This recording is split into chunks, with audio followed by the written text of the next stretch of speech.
I'm going to try to do my best. So this is worth your while. My name is Raj. And for those who don't know, haven't met or haven't spoken to before, I have a background in technology. I've been doing this for about 15 years. My background is in cybersecurity. The reason I chose the blockchain field about 4 years ago, because that was a natural progression for me, because blockchain is a cryptography, which is in a sense a cybersecurity technology. And also, I would say because of its immense potential that I see. Today, first of all, thank you for making this on a Sunday. I didn't have any other option rather than making it on Sunday. But I'm really excited to do this. And thank you, Lisa, for the opportunity. Delighted you're doing it. Thank you. No, I'm happy to. Okay, so let's get started. But a couple of things I would say. This particular session is from a technology perspective going towards the investment perspective. So there are two angles you see blockchain in. Some people say, hey, talk to me about Bitcoin. I want to know about a cryptocurrency, how can I make money from it?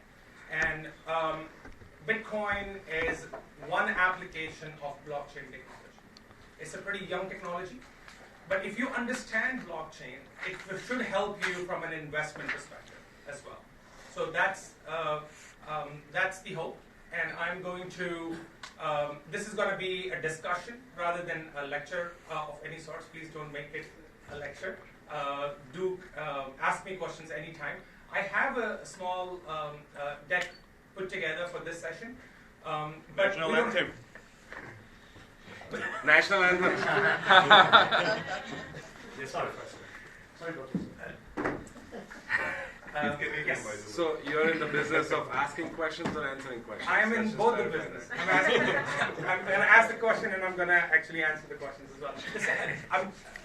The objective is that you understand, walking out of here after an hour, you know a little bit more than what you knew when you walked in. So that's the hope. Okay, so let's get started. So there are three areas I'm hoping I'm able to cover. The concept, the use cases in the future.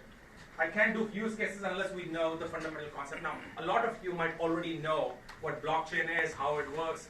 If you do, just bear with me for the first 10-15 minutes. So I'm going to level set everybody. So if you don't know, that's fine. We're going to start from the very start, the very beginning. Okay. Okay. All right. So this is where the world stands right now when it comes to blockchain or cryptocurrency. These are the names of people.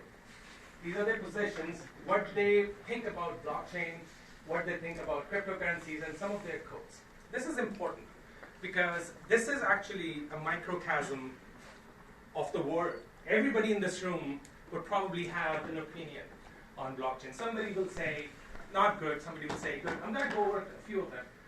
So Sundar Pichai, who's the CEO of Google, he likes blockchain. He says blockchain and women will save us, and AI is fire. Bill Gates is a gung-ho. He loves the technology. He loves the currency aspect of it as well. We go to, say, Larry Fink, who's the CEO of BlackRock. He thinks index, this is an index of money laundering. Another thing, Eric Schmidt, who was ex-CEO of Google, says remarkable cryptographic achievement. So if you see this, these quotes, you will see they are on extreme ends of what their opinion of this technology is. So it's very important that we understand where they're coming from. These are all smart people, by the way. So a couple of things to notice in this particular table. All these people are smart, but people who are on technology side, who understand technology, they are loving it because they understand the technology. They are long on technology part, but that's why they're saying, yes, this is a good thing. People on the business side, they are looking at cryptocurrencies and saying, cryptocurrency it doesn't look that there is anything in it by itself, there is any value in it. They're not looking at technology. And when people give a quote in media, and they say, hey, do you like Bitcoin or do you like blockchain? They are using it interchangeably. And that's the problem. When somebody says anything, they don't know what is it that they're talking about. They are talking about the blockchain or they're talking about the Bitcoin. That's the most important distinction that needs to be made there. So Warren Buffett, very smart guy, obviously, it says we'll come to a bad ending. It's a mirage. And Richard Branson says it's an economic revolution. And Peter Thiel, obviously, he'll say it will change the world. So let's see a couple of things here. One is how this thing works. So one is the distinction between blockchain and crypto. Blockchain is a distributed ledger. Just remember that for now. I'll explain more later. It's a distributed ledger. If you don't understand what does that mean, don't worry about it. It's a distributed ledger, and one application of blockchain is a cryptocurrency. It could be a Bitcoin, Ripple, Ethereum, you name it. And it's important that if you understand this now, today is, you would understand it as if, anybody knows any programming languages? Have any, you worked in any programming languages? PHP, like for example, so Facebook was built on PHP. Yeah. So think of Bitcoin as Facebook, and PHP is the underlying technology. You can build several things in PHP, but Facebook's not the only thing that PHP could have, help make. So we're going to go towards the understanding of the technology. Everybody is able to hear me. Any questions so far? Everybody with me so far? Yes. Can we get those slides after? You can have them. Yeah? Yeah. Don't have to take a picture. I'll just, yeah. The small price. All right. Okay. All right. So let's talk about concept. Before I just want to say something really quickly. When Google started, Yahoo was already there, and there were a couple of other search engines were there. All they did was they understood the technology so well that they made it 100 times bigger company than Yahoo was. So understanding the technology is very important. We're going to go over why blockchain. So before you understand a new technology, you need to understand why is it that we need a new technology. Aren't there enough technologies in the world already? There are so many solutions and programming languages and databases and very smart systems, by the way. The whole world runs on them. Why do we need a brand new technology right now? What is the problem with the current technology that blockchain takes care of? That's the question we need to ask ourselves. And right now, let me ask you this, and for the people who were there in the first module, hang in there. If you want to send a document to somebody, if you want to, let me say, give a document to somebody electronically, how do you do that? Encrypted. Encrypted. Email. Email, okay. What are the other ways to do it? WhatsApp. Share repository. Repository, okay. Box. Anything else? Box. Dropbox, so cloud, okay. If you notice for a second, if I email you a document, I didn't send it to you, although they say send an email. I didn't send it to you. I actually sent you a copy of it. I still have that document. When Amazon sends you something, Amazon doesn't have it anymore. They have given it to you. So that belongs to you now. So the problem with the internet today is that there is no way to transfer value from one person to another. That is the fundamental problem with the internet today. You have people in the middle who can do this for you, but you can't do it from A to B. You can tell your bank to do certain things. They will actually do it on their machines and change the number somewhere from his account to her account, and then send an email saying, you have more money now. That's what happens today. That's why you needed a technology. So I wanted to set a background for why a new technology was needed in the first place. So the difference between blockchain is that this is an internet of value. Value means this. If there is suppose I had a coupon. A coupon is an asset. Obviously, I have a $100 coupon with me that has a few numbers on it. I send that coupon to Dave. And I tell Dave, listen, I have a $100 coupon. Somebody gifted it to me, but I need money. So I'll sell this to you. Just give me $90. You can use it whenever you want to. That's the $10 that you captured. So, all right. So I'm going to give this to you. And he said, okay, send it to me. So now I sent him the document. And the problem with this transaction in the current world is that I can turn around and use that coupon right away.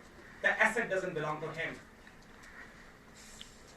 Why? Internet of value, and I'll show you how that functions actually from a granular perspective, how that actually happens.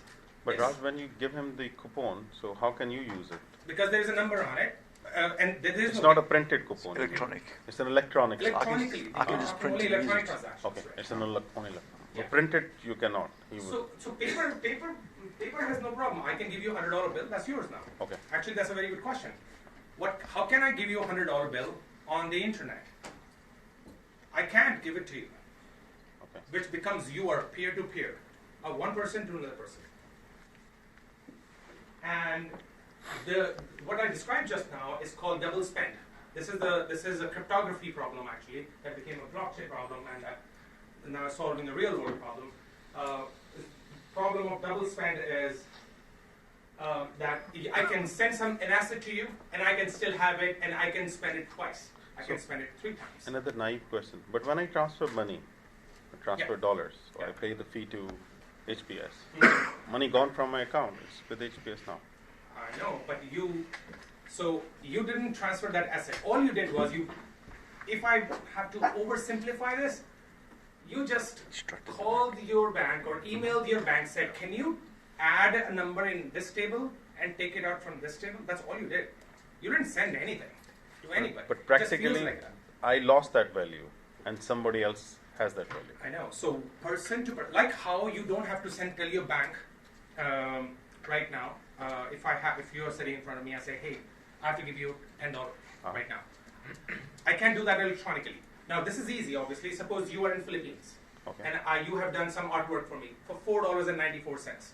How do I send that money to you? First of all, I can't. It'll take me 10 days. You have to have a bank account. $4.95 will probably become $4 or $3.50 because the amount is small.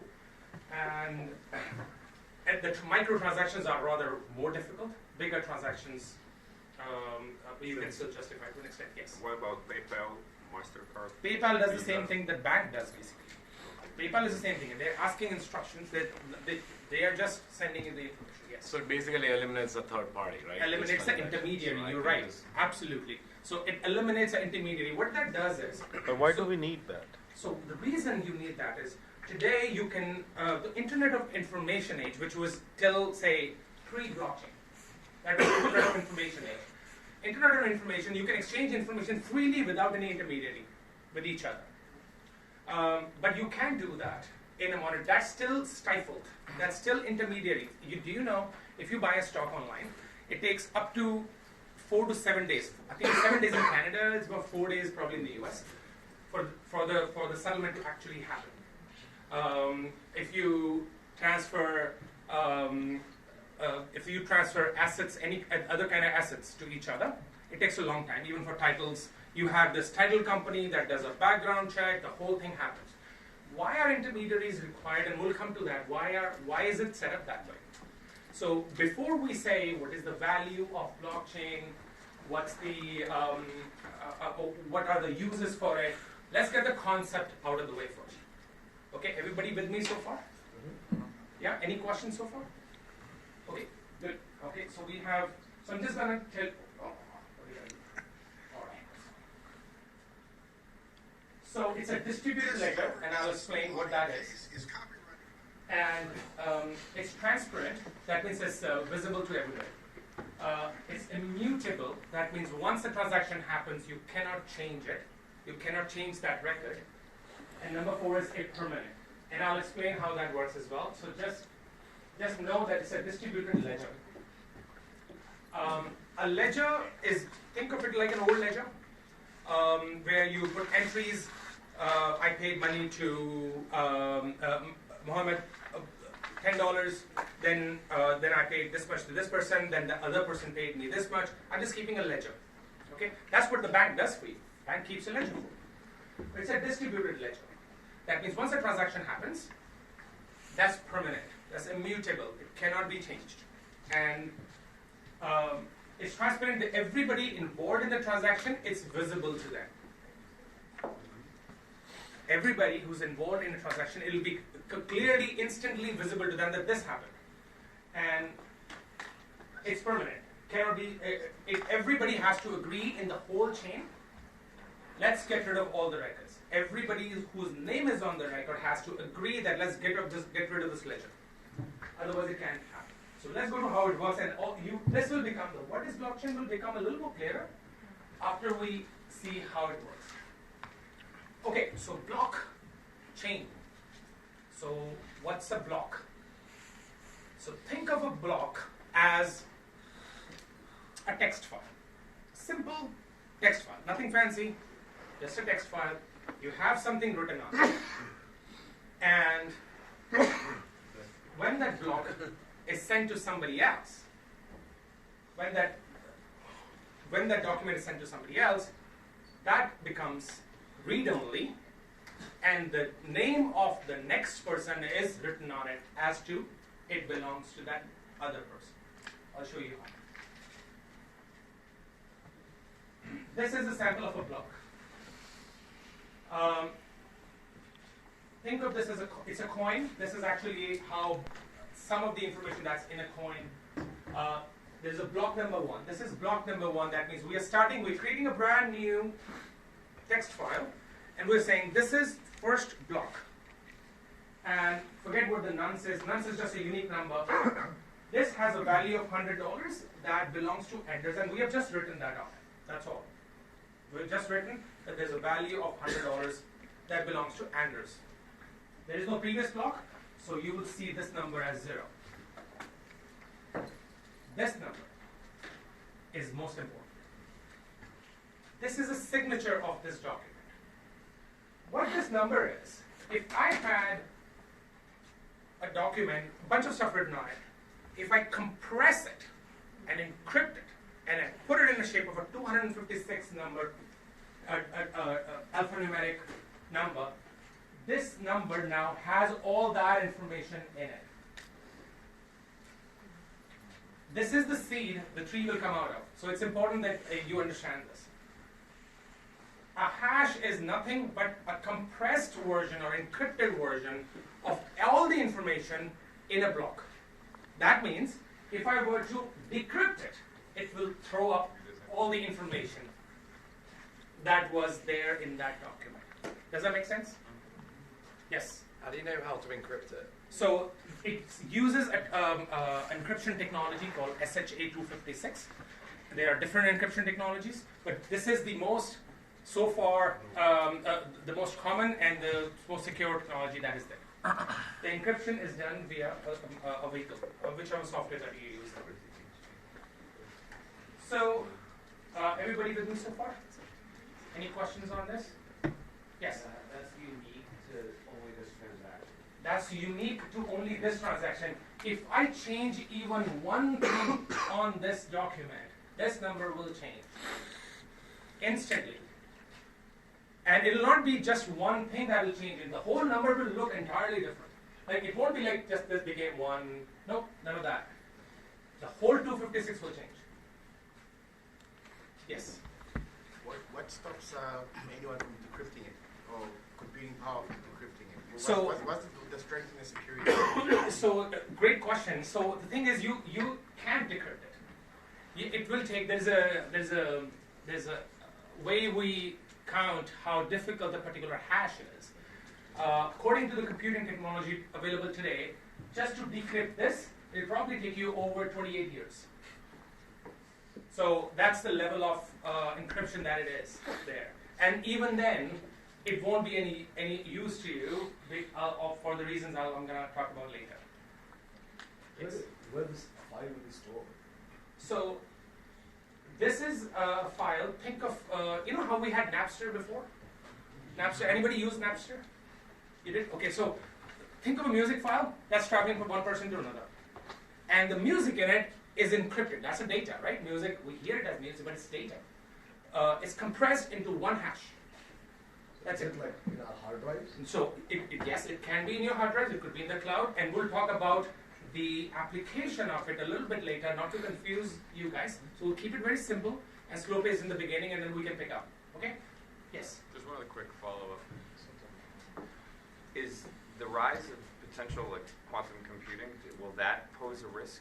Because I've kind of heard that quantum computing over time may pose a risk. A risk, because yes, and a great question. So quantum computing actually functions differently. Right. Okay? So between zeros and ones, there are 100 states or 5,000 states. That's quantum computing. Right. And this is in a regular digital world. So you will not decrypt a regular encrypted number in a quantum world. You can decrypt or encrypt anything in the quantum world much faster. So you could use that quantum technology entirely and then change the world. You can do that, but you can't mix them. Okay? Got it. All right. So everybody good so far? Yes. Sorry, one last question. On the hash, what's to stop someone from changing one of the characters and therefore ruining the information in the document? And actually, I'll, if you're interested, I can actually show it to you actually Yes, how it's please. happening. Okay, so I'm going to go to the next screen and then I'm Sure. fire up an IE or something. Just a quick question. So to create this document, you say $100 to Anders, but who decides that Anders gets this $100? Is it like when you're part of the entire system? That is the $1 million question. What is the value of Bitcoin? Somebody says, all right, I'm going to say $10, $1, 1 cent, $10,000, $20,000. The value is on the basis of how many people actually use that for transactions. That's the network effect that we were talking about earlier. But we're going to get into another direction with that. But who decides that value is the person who's creating it. Nobody may care about that, and it'll be still zero. You can create one there. You can create a coin today and say $10,000 for each coin. How many people believe you? If a lot of people believe you, then the value is $10,000. That's how. I'm just looking around because you said, I understand that the middleman is completely, taken out of the picture. But only if, so for me, I would need to engage in this, right? Because I would need to mine the coins to get the middleman out. So only if I have access to the blockchain technology and I know how to be part of the ledger community, then the middleman is out. So it's like a peer-to-peer network that you are tied into. That's all. So there is no one central authority. You can say, I want to use this technology here, and now I'm on the network. Okay. Yes. So why wouldn't a country, let's say the US government, decide that this technology is great, right? So forget Bitcoin, but we'll use US dollars using the blockchain technology and make people's lives easier. You actually, that's where I'm going. The future part of it, and there are possibilities, and this is one of the possibilities that you have a digital dollar. Because then you'll eliminate the whole variability and the craziness of a Bitcoins. What's the value of a Bitcoin, right? And if it's $1, then it's $1. Yes, and government can fight it. But we'll talk more about that. So let's stay with fundamentals. If everybody is good here. Just to confirm, Dubai by 2020, fully blockchain transactions. I'm sure. Fully 100%. That's the strategy. Okay, so, okay, we'll move on. This is the next block. Block number 2. So what happened here? If you notice this hash became a previous hash here. That's number 1. Number 2, this guy, Anders, had $100. Now, because only Anders has that $100, he is the only one who's spending. So Anders gave $10 to Sophia, $20 to Lucas, $15 to Emily, and $15 to Madison. You notice Sophia is not spending anything. Only Anders is spending. This hash has all the information that it requires from the previous block. Now, if somebody hacks this one, and say, you know what, this Anders guy, I don't like him. I'm going to make it $90. I'm just going to change this block. This guy is going to become very unhappy, and this whole chain will become out of sync. And that's why blockchain is called a consensus protocol. Consensus protocol, that means everybody has to agree that this is a legitimate transaction. You don't make a transaction on a previous block, you make transaction on the last block. That everybody behind that says, yes, that makes sense. Up to your last point, I thought that the price of Bitcoin is decided more on the fact, demand and supply, and it is all about computational power. And I read an article saying that there will not be enough computational power to produce Bitcoins. Correctly so. 4 or 5 years from now. Yes. So when you said the network effect will decide the pricing, is it 100% true, or like the supply of Bitcoin is going to set the pricing? So I will speak a lot about it, but I will answer your question. There's only 21 million Bitcoins that can ever happen. There can't be any more than that. That's the limit. Okay, and most of the cryptocurrencies that you buy have a limit. XRP, which is Ripple, has 100 billion ripples that you can have. You can't have more than that. And the value is decided on the basis of how many people. So in a Bitcoin, if this was a Bitcoin, to answer your questions, the value won't be in dollars. Yes. You know what I'm saying? Yes. This won't be in dollars. It'll say, this is 1 Bitcoin, and you gave 1/10 to Sophia, 1/20th to Lucas, like that. Yes?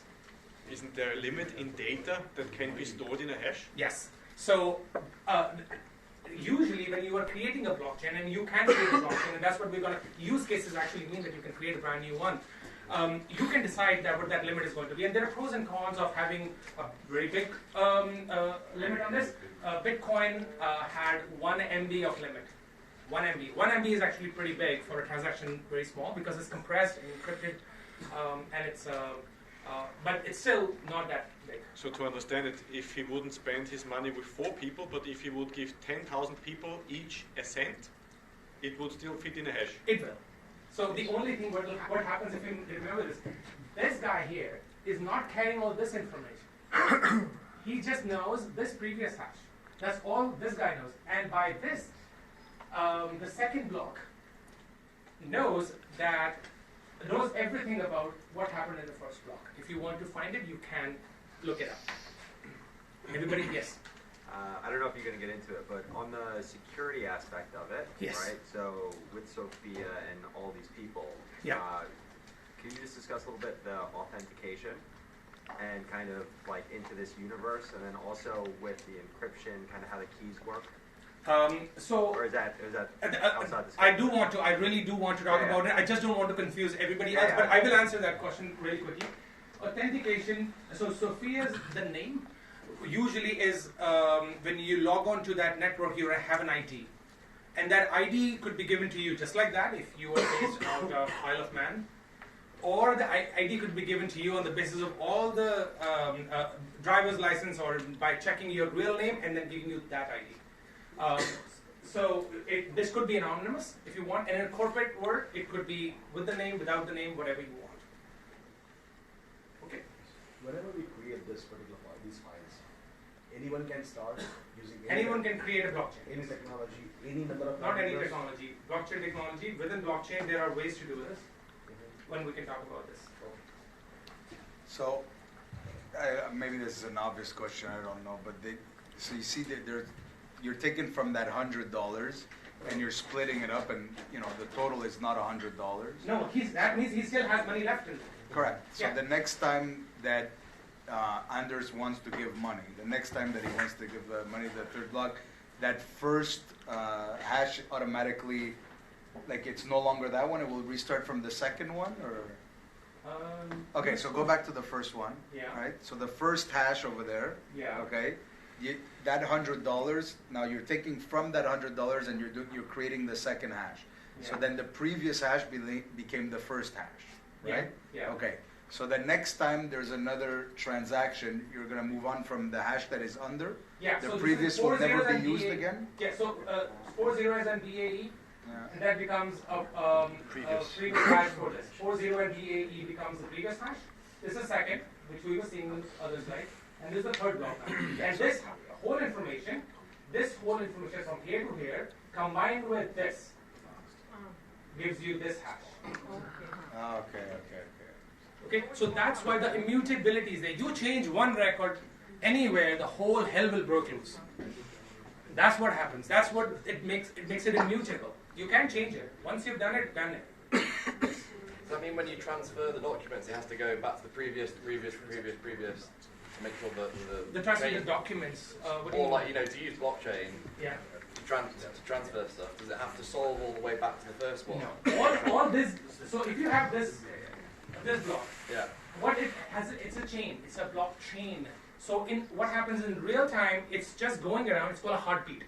It checks that everybody is in sync, everybody's in sync, everybody's in sync. That means the previous hair is good with this, the previous hair is good with the older. Okay, cool.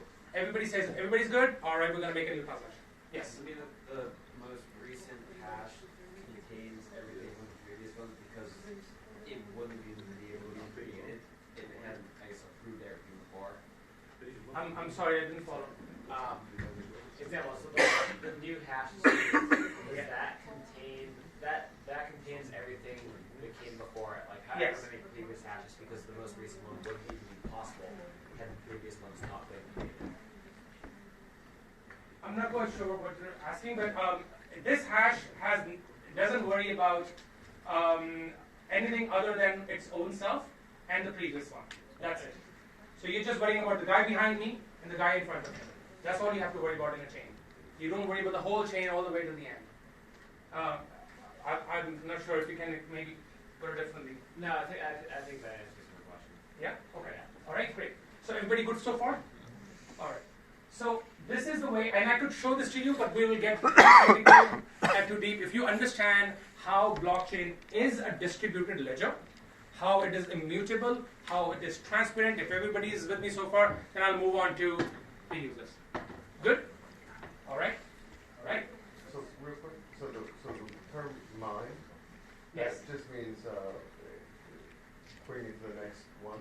Is that what it is? So mine does two things, and I can get into more detail if you want.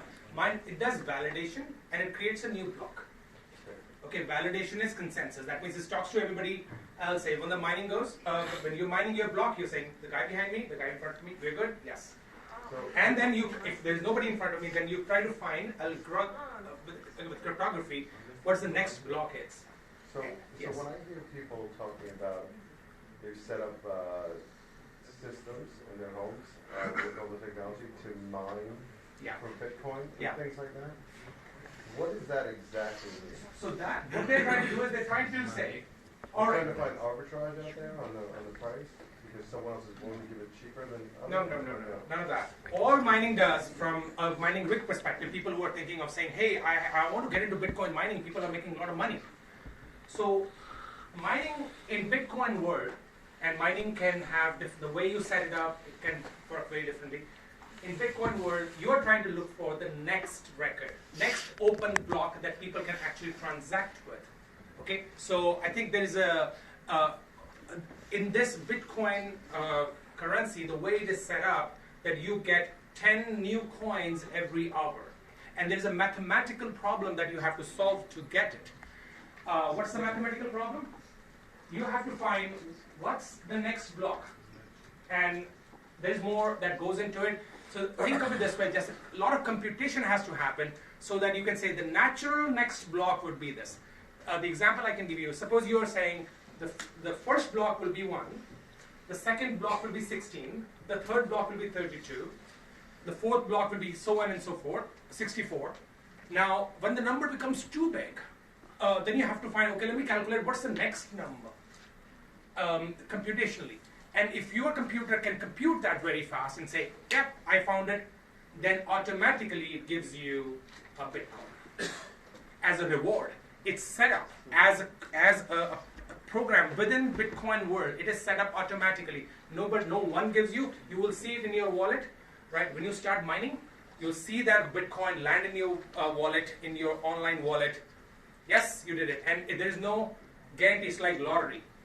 You can compute it on a small rig, and there's a guy who has a full room full of computers. He may not get it, you might get it. So it's you know, it's one of those things. Okay, everybody good? Okay, so we move on to public versus private blockchain. Okay, so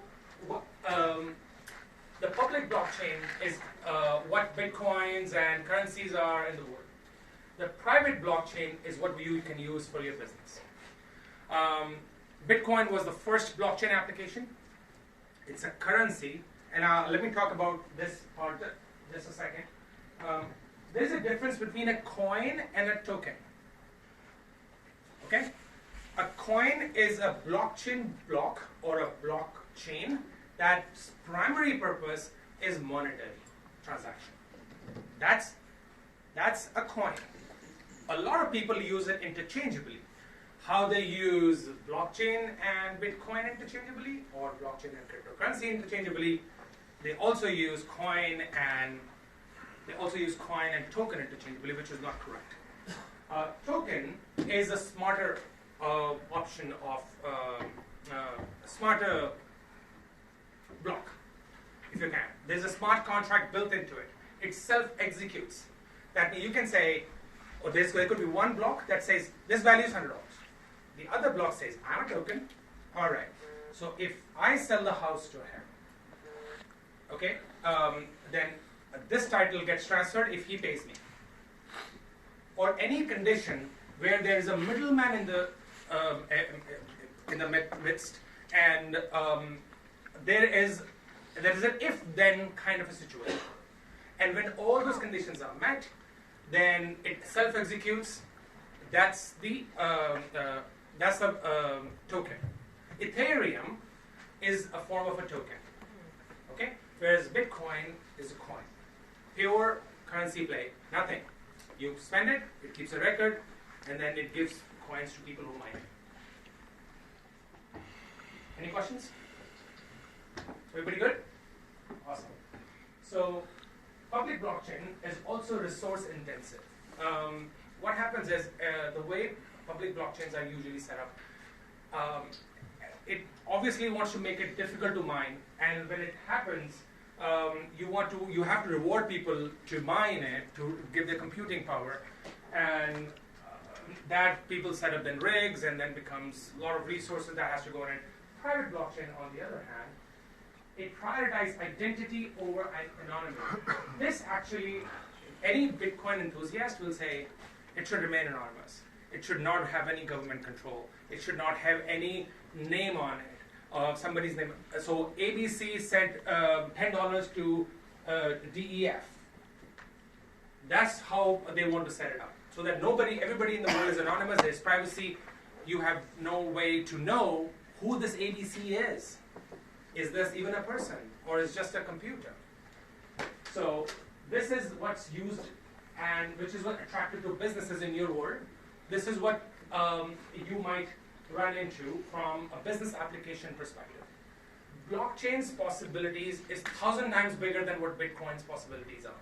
Bitcoin is just one application, and blockchain is going to knock your doors sooner than later.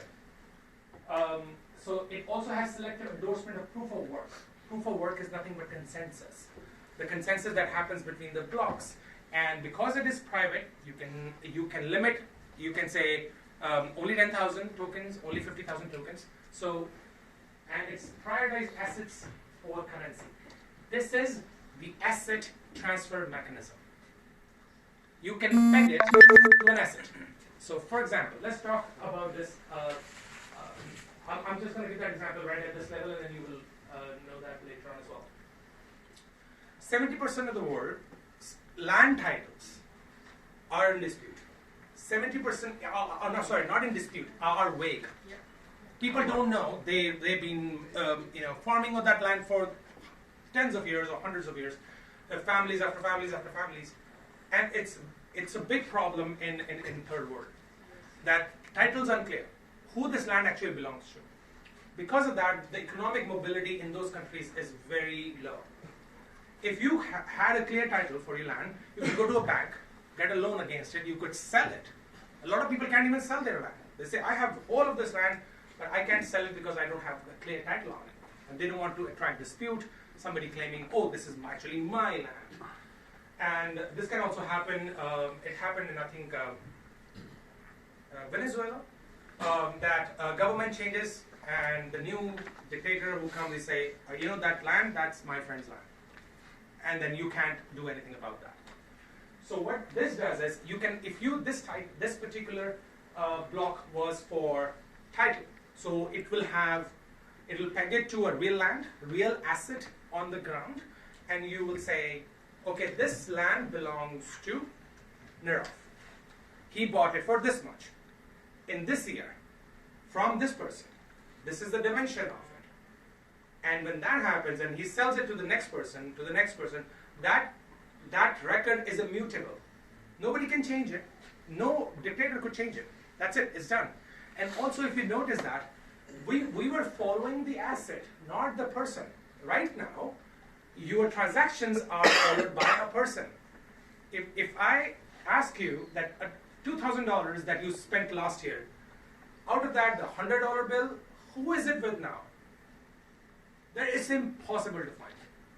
This can change the gambling industry. I'm sorry? People can start gambling faster. So in the unpermissioned world, all kind of illegal activities can happen. That's the thing. That's why there is this debate going on as to whether it's a good thing or a bad thing.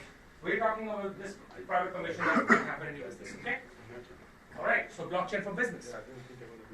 Everybody good so far? Yes. Yep. Okay. All right. So 4 things. It's a shared ledger. We spoke about this. Append-only distributed system of records shared across a business network. This is append-only. Again, we have already covered this, by the way. That is append-only. You can change the older one. You can just create the new ones. Okay.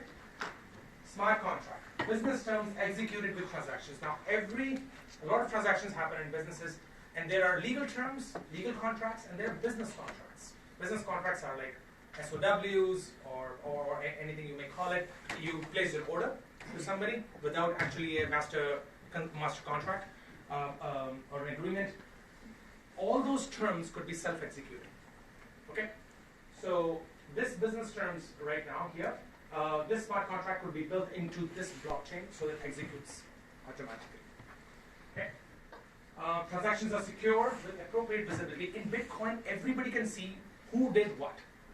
But in a business blockchain, you can actually decide, okay, you can write the smart contract in a way that you can say, this goes only, but only these people can see it. Okay, like a title. Title, you can say, people of this city can see it, or this village can see it, or only people who have another title can see it. Things like those. Anything that is a business term, you can put it in a smart contract. And what is a smart contract? Think of it again as a program, like HTML or whatever programming language you know. It's a program written in Java that says, if this, then this, if this, then this. And then it self-executes after that. If I delivered, you sign for it. The moment you sign for my delivery, the money comes in my pocket instantly. It's not, I'm not now chasing you for payment. Okay? Proof. Transactions are provably endorsed by relevant participants. We'll come to supply chain next, and then everybody who is in a chain of transactions, everybody can prove that this happened.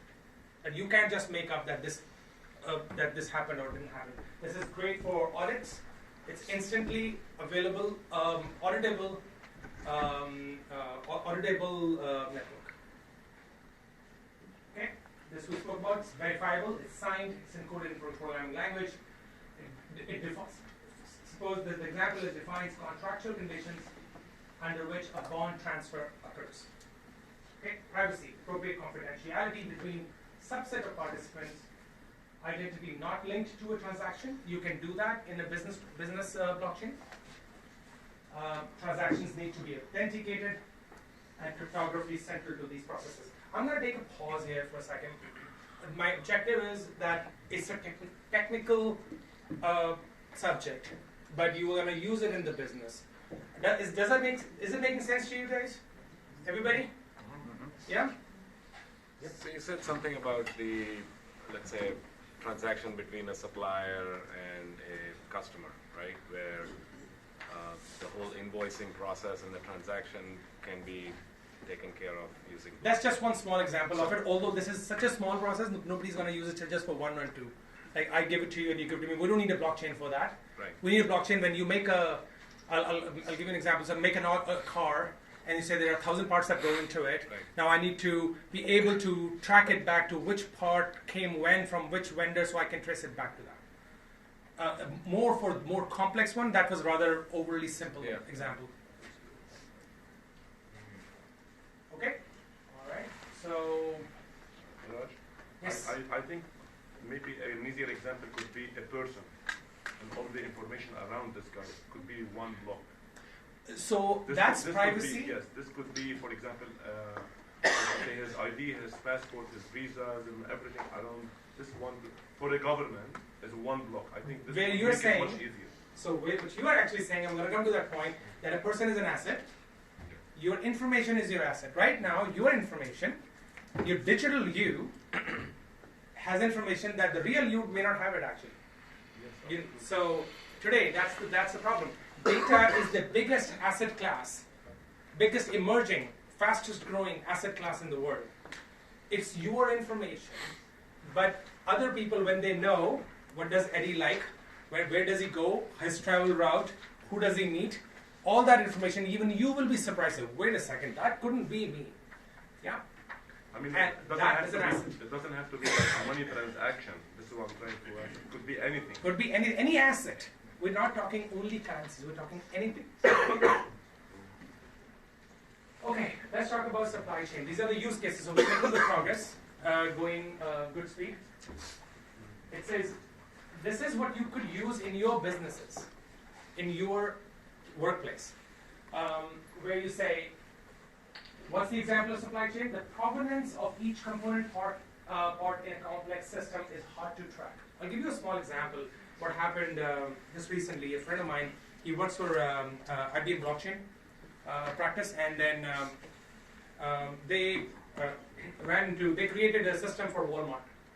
So Walmart, a guy walked into Walmart, bought a cake, and he took the cake home. It was his anniversary, cut the cake, everybody ate, and a lot of people called next day and they were sick. They felt sick.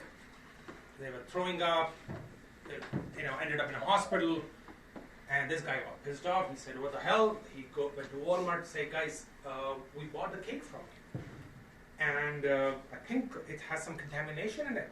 So whether I sue you or not, but at least make sure that you're not selling more of those to other people. And the person on the counter said, sir, don't worry about it, we're going to take care of this for you. And then she goes back and say, hey, that cake that we made, can't do that anymore. We need to find out what's going on. This contamination is happening. We don't know if it's happening with other cakes or just with this type of thing. So in this case, what happened was they tried to find out, okay, how many ingredients went in that cake, who made it, which batch those ingredients were brought in, what kind of batch were they belong to, and let's stop it there. So we know this particular vendor, this particular ingredient. It took them 42 days to find out which ingredient in that cake was the source of contamination. And that's a very common thing, because these machines run so fast and they're so complex that it's very hard to trace back one ingredient to one vendor in which state and which city and which batch, and within that company also who produced it, and then also they had to figure out who delivered it, who handled it, and all that could be so they applied for that process sample as a test run, and they're still doing it because it's hard to change all these processes overnight. That changed the time to trace into 1 minute. Now, if you walk in, you have a problem, they will find out not only what's in the cake that's the cause of the problem, who did that, so they can stop that vendor, so that vendor doesn't sell it to other people. That kind of technology is not available today. No matter how much money power or computing power you throw at it. It's just not possible. With this, it is. Because every ingredient has a provenance. That means provenance is the source, the original, the creator of that ingredient, saying, this is me. This part was done by me. This transaction of Enders was done by me. Any questions? Okay, so manufacture, production date, batch, even manufacturing machine program. How? The blockchain holds complete provenance details of each component part, accessible by each manufacturer in the production process, the aircraft owners, the maintainers, the government regulators. Okay, and same thing happens if an airline crashes. It takes them weeks or months to find out what went wrong. What part was the problem? Yes? I'm just wondering, because I'm not familiar with blockchain, but in the old world you will have like complex ERP systems and whatnot that you have to trace back. Yeah. So how do we really use blockchain to kind of resolve that issue? Because I would envision that you need the whole ecosystem to run in blockchain, that you could have it synchronized, and So, you could do what you said. no, great question. So I'll tell you this. Whenever you think, oh, how do I do this with blockchain? First see, is there an asset in it? In this situation, is there an asset? So what they did was they said, okay, bakery, all right, bakery in Walmart. This is your asset number one. Asset is the cake. Now what happens is, everything that goes into that asset is kind of a reverse transaction that's happening to build the cake. Okay? And that will be in that cake pipeline. And then you will know every transaction that happened around that cake, and you would know instantly as to which particular ingredient was put in this particular cake. Now you could have had, suppose you got some sugar icing, which you actually bought 6 months ago, okay? But that got put in this cake. So they have the production process, everything goes, they scan it as they make it. Okay. Yes. Or when you mentioned the ERP system, it's related to one organization. The maximum you can have is like another B2B with another transaction, with another corporate. The blockchain is tackling all the chain from the source until the end user. So I guess you need an ecosystem that is going to be online to do that. Absolutely. Yeah. So I'm just curious, how do you get everyone using it? Because that's a big chunk of it. So how you use make everybody using it? You have a proof of concept first in a smaller part of your organization, and once that starts to work, and then you expand it from there on. Sorry? Yeah. Okay. So this is another example. Audit and compliance, transactions, financial data in large organizations dispersed through many divisions, geographies. Again, you can say, wait a second, I don't understand audit, compliance, and blockchain. How is that going to...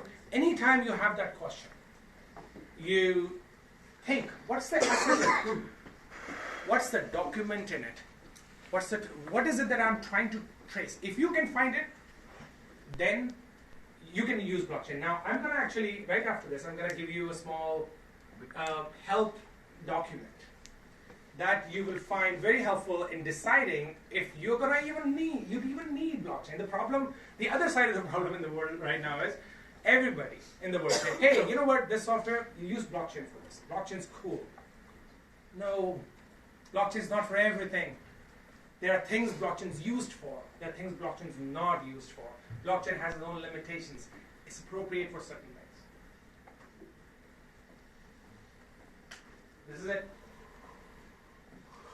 With this decision path, you should know whether this particular activity that I'm trying to convert into a blockchain application is going to be possible or not. Do you need a shared common database? Yes. Good. Are multiple parties involved? Yes. All right. Parties involved have conflicting incentives and or not trusted. Yes. The lack of trust is extremely important in a blockchain world. If you trust the party, don't use blockchain. You trust the party already. Rules governing participants are not uniform. That means rules keep changing. Need for an objective, immutable law. Something that you think somebody might just bribe somebody and then change the information on it, or something can happen or it gets changed. The rules for transactions do not change frequently. That means once you write a smart contract, you're not thinking, oh, wait a second, now we change the damn rules. And we go, are transactions public? Yes. If they're public, use the public blockchain. If they're not, use a permission blockchain. For all these cases, blockchain is not required. If you stop anywhere. So let me stop here anywhere. Yes, go ahead. Raj, general question. Sure. You want to launch an ICO right now, right? We promote the shit out of it. How much does it cost to set up a blockchain? Like how much do all these ICOs spend right now to set up, to fund companies, to fund whatever? How much is the cost of?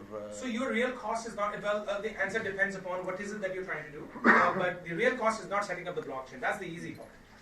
The real problem is going to be to get those people on your board, on the visible people who actually stand behind your product, say, you know what he's doing, Simon's doing, I'm behind him. Okay, but the reason I'm asking is these thousands of ICOs or whatever that are starting every single day. Yeah. It's easy like that? It's just someone that, like that. To set up a blockchain, it's a couple $1,000 bucks? What is it? Not really. I mean, okay, I'm oversimplifying this, and then I can talk more about this. It can cost 5,000, 10,000, 100,000, 200, whatever you want to spend on it. It's how sellable is your story. And you can say, I have this product, guys, give me money, give me your crypto money. Now you can say, Raj, I just put up a web page and people start giving me money. Well, good for you. Some people do that. The problem with ICOs is the risk, the regulatory risk you run into. And that's something we can talk about right after this in future blockchain. Of course, but so the difference is the how complex solving what is the difference between blockchains? Is it how complex solving the algorithm is, or what? No, so what you're doing as an ICO is basically saying, all right, so I'm going to create my own currency. Yeah. Okay. And what you guys do is you give me the Bitcoin that you bought. You give that to me. I'm going to give you 2 of my coins. Okay. Now I've done this with say 100 people, and now I have 200 Bitcoins. I've given out 400 of Simon coins. Okay. Now the Simon coin, 400 people have Simon coins. Now they're sitting on it, and what Simon does it encashes that or uses that Bitcoin to do what he said he's going to do. Okay, with that money. That part is simple. Now, the setting up of the actual blockchain. Not difficult. That's simple? That's like a couple guys in a basement for a day? Or well, those couple of guys in the basement probably won't know how to do this. Right. But you need somebody, if you want to do this seriously, if you need somebody who has at least once done this. And any Java programmer can ramp up pretty fast if you know how to direct him. Gotcha. I'm just so many people. I don't want to start. Many people. No, you can start. So many people are starting. It's unbelievable. Like I It got is unbelievable. 3 guys in my building that launched ICOs. You can create your own coin in the next 1 hour. It's not difficult. Yes. Is this a something specifically on the use case of moving assets? I'm sorry? On the use case of moving assets. Moving assets? Like okay. Transferring assets. Transferring assets, okay. So there is a supplementary transaction to the electronic transaction. Let's say I gave you my home over a blockchain. So okay. You're now the owner of my home. Okay. This is the electronic piece of it. Still the physical piece of it needs to happen. So the physical piece is the parties will say, yes, I got the keys. So what happens in a chain, there are external factors, there are internal factors. Okay. Now, you could say, I sent you the Bitcoins. You gave me the house, and you transfer the title. And there is a company who may have an ICO today say, sell your house online and sell it for Bitcoins. So what will happen in that case? Say, the title of your house, you will take a picture of it, authenticate it, upload it, they will authenticate it. Now that's the asset. And that has your name on it. You are Anders. Block number 1. Okay? And when you sell it to Simon says, I'll buy your house for 50,000 Bitcoins. Okay? Okay, but great. Why you are limiting the buy to Bitcoins? He can buy in dollars, right? So dollars is, the problem with dollars is the external factor. You're right, absolutely you can. But then somebody on the chain has to say, yeah, we got the money. Your lawyer somebody has to say, money is received. This was basically my question. So there are supplementary transactions for the asset movement based transactions. Yeah, so blockchain day one is excellent question. Blockchain day one will not be end to end. What will happen is you will say, out of this chain, there are 17 intermediaries. They become 10, they're going to become 5, then they're going to become then 0. But the ultimate use case is when you buy through Bitcoin. This is what. No, you can buy through any currency, and then it's not clear as to where it's going to land right now. Okay. Yes. So in that use case, right, you said that basically the title gets authenticated. Who is authenticating that title? No, so now suppose Simon sets up a company. He says we are an online title company. A title company. We are a digital title, blockchain title company. Okay, certify your house's identity with us. Now you can go around and say, Simon, you're no good. I'm going to go with Niroz. Something like that. But for Simon to create your first block, the first block is the most important one. If he says, I made sure I have everything, this is the title. Okay? You have the block, you paid him some money, now you have that block. Then the whole chain about your house, where it traveled, who sold it, who bought it, for how much, what was the condition, what were the problems, the whole thing will be in that one block for the life of the house. By the way, the block is connected to the asset. It's not connected to a person, remember that. The persons are in the middle as a transaction. Yes. Yeah, so again, right? So if basically there'd still need to be a trusted partner in this transaction, right? Of a title. Yes. Because if I go and I just I upload this blank piece of paper. Yeah. Right? And you can't turn back the transaction, right? Like I have to put it up into this block. Yeah. It gets transferred over to Rami. Rami obviously can't see it before he gets it. Mm-hmm. So we need to rely on a third party to authenticate. So right there now, still needs to be the trust within the third party. Absolutely. So what happens in this case is, say that's today. Later on, what will happen is all these companies will trust as those companies or those dApps is what we call distributed apps, which actually there is no server, there is no real box to be hacked so that I can steal your title. That is not there. So that's another part we should cover. That will start to show up, and then you say there are 11 title companies. I have just sent my title information to all of them, and they validated me. Has anybody bought a Bitcoin here ever? You have? Anybody else? You? Okay, so how easy the process was to buy Bitcoin in terms of identifying you? Sorry, at the beginning it was horrible. At the beginning. So what happened is, if you buy a Bitcoin today, it's a funny things they make you go through. At least in US, that's a US. Obviously, if you're in US or Canada or any Western world right now, you have to do passport with a picture, and then your driver's license and both sides, and then you write it on a paper, and then hold a newspaper that I'm a real person, I'm not a robot or anything, and then the whole kind of bullshit they make you go through to make sure you are that person. But that happens once. But in your case, your house's case, it gets sold 17 times, it will happen 17 times. Digitally, only the So, first time you need the title. Only the first time. Only for transaction, as long as it's with a credible source. So once it becomes digitally available, yeah. done. No, but what I'm saying, what if Simon, right, is in the fraud business, right? Like we're in each other. That's why there are right? fraud. Yeah. And then now the first block is, the asset in there is bullshit, right? So and then it goes and it gets passed around. Let me answer that. Yeah. Let me answer that. So what happens is the credibility of the first one. You look like that, right? I mean, I would think that Simon would rob me if I gave him. Well, of course, if it was the first blog. Now he actually has asset. Let me answer that. So what happens is that for a transaction, anybody to take the title over, okay, the first time you'll have to trust that party for that asset and how the transaction actually happens. Okay, my experience has been in the blockchain applications that are there from a business perspective, that this trust is built as part of the smart contract. and that is put out there, that this can't happen, that can't happen. Even the company that owns it can't do anything. They can't lose your information. They cannot just, it's unhackable. And as a cybersecurity expert, I never thought I would say this word. At least I have not seen one instance where you say, this is hacked. But another thing, if you hear say, oh, bitcoins were hacked in South Korea, oh, this exchange was hacked.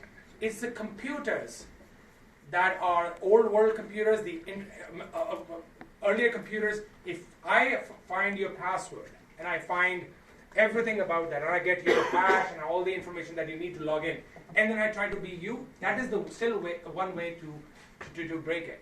But it can't be hacked. I can't pick up the chain and say, mine. The system's secure. Yeah, the system is secure. Of course, the entry points. Yes. Right? Yeah. There you go. So, Raj, to that point, so if you wanted to start, let's say, a house as an asset and you wanted to put it in the block, it wouldn't be up to the owner, right?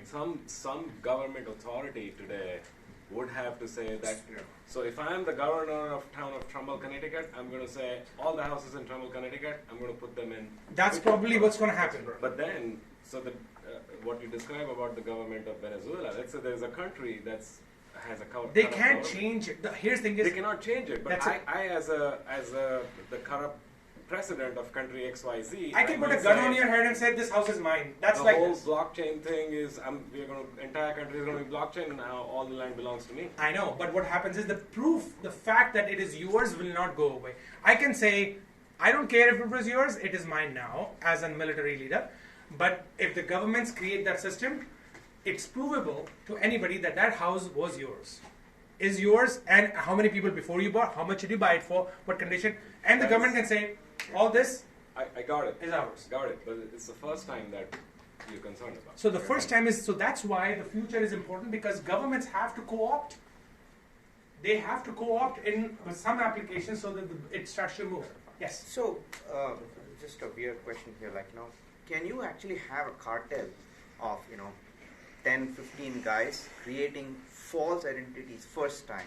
Yeah. And then that actually becomes a ripple effect, right? In terms of, you can create ads. There is a criminal side of it that can happen. If I can, whatever is created, there is a flip side of this. Cybersecurity, it's a $400 billion industry. Why do you think there is? It's, of course, there is a problem in the way internet was set up in the first place. It's called internet's original sin. The reason I am in business is because it wasn't designed properly. So same thing in this also. It's becoming better and better. And the last thing, and I'm going to come to you, that there is a chain of chains that is being worked right now. That means multiple chains can talk to other chains, and that technology is right now coming. Yes, hi. So back to the realty there, but it was also supply side, where you're trying to figure out where the pieces of that cake came from, right? So Yeah. do you need, in that sense, to get everyone on board on using the technology, so the egg manufacturers, so that they're creating it, so that Yes. So there's what I'm trying to say is, if we all were the people that had a piece in making that cake, we would everyone in this room would have to be using the technology, or really You still do. Right now, you still create some kind of a record when you either make the cake, ship the cake, or make the egg, pick the sugar, deliver it. All that is still even scanned at every point. That's done even now. All you need to do is pick up a smaller use case and say, I'm going to make it end-to-end on you have a phone as a producer and say, okay, scan done, it's shipped. That scan and shipment record is now in that blockchain. Gotcha. So you, instead of creating your own system, you are vendor number 1, create your own system. Vendor number 2, your own system. Vendor number 3, your own system. Nope, none of that. If you're going to create an ingredient, you're going to say, okay, this is going to Walmart, all right, scan, scan, scan, scan, scan. Walmart knows it has left. Walmart knows ever, 10 years from now, 20 years from now, they would know that you shipped it to us at this price, at this age. Okay, so if we can quickly go here. Yesterday there was at World Economic Forum, they are talking about regulation, and they're talking about how to make use of this. This is a beast now for governments. It's an opportunity and a challenge. It's very important that you keep your ear on the ground and hear what is happening. That's where the opportunity will come. Why? Because if they regulate this, some part of this. But if they do that, they will have to do it collectively. Every country will have to say, we're in. We will allow you to enforce. If China says no more Bitcoin, it's just going to go underground. That's all. It's probably, in China, it's just $1,200 more expensive to buy a Bitcoin. That's all. They're still buying more Bitcoins. People are still using it. So it says the first headline, and it's smaller font here, that I'll read for you. So Bitcoin's getting bashed at Davos, but crypto world is fighting back. Bitcoin success sees Australia pledge creation of a pricing stable. Every country is trying to handle it in their own way. Investors rushed into this blockchain ETF. $240 million were raised in a day. ETF, asset-backed, pegged to an asset, to gold, to oil, to anything that people know about, and setting up exchanges, and they're doing it fast. They're not waiting. They're actually just going with it. Regulations are not there. It's gray area right now. And any regulation that's made will affect whoever has already made a move. So where are the opportunities? If you could predict, okay, so this is what they're going to do. So on that basis, I'm going to bet on this route. And then the chances are the government finally regulates it, but now you had the first mover advantage in that. Starbucks chairman is hot on blockchain. He actually cold on Bitcoin. So this is the same thing that I showed you in the beginning. Some people like blockchain, not Bitcoin. Some people say, I don't care. It's just great. I'm a trader. I'm a speculator. I'm just going to make my money and go home. These are the broader uses. One of the things that I already spoke about is that the title part in the sharing economy. Actually, that's a larger subject. We have only one more minute. The remittances are $600 billion right now that go from Western countries or developed countries to developing countries right now.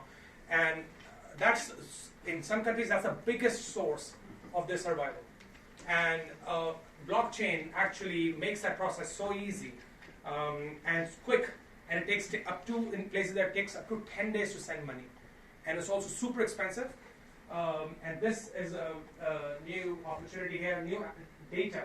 That means you will be walking around with your own data that you have ownership on, that nobody has to worry about. Let me see whether Nero has even done this before. If you choose to share it with them, they know it's immutable, it's not made up. Identity management, there's so many people in the world that governments can. India has this problem. They created this Aadhaar card, a kind of a social security number. It got hacked. They got run into so many problems. They can't identify that people actually exist. Some people, they don't know. So identity management, because it is immutable, is going to just completely change the way it functions or the kind of value is created. And that last one was, if you're a songwriter, any IP. If you sang a song today and you had 1 million hits on YouTube, you get $36. That's it. There was time, if you get 1 million copies sold, you would be a millionaire. Not anymore, because IP protection is a big problem, and you can't enforce. You can't sue everybody who heard your song. This way, you say, my song, which is a data file, gives you a right to listen to the song 3 times for a price of 2 cents. And now millions of people are listening to that, and as they listen, the money keeps coming to you. So you are, as an individual, empowered. Peer-to-peer economy, value-based. That's it, guys. Thank you.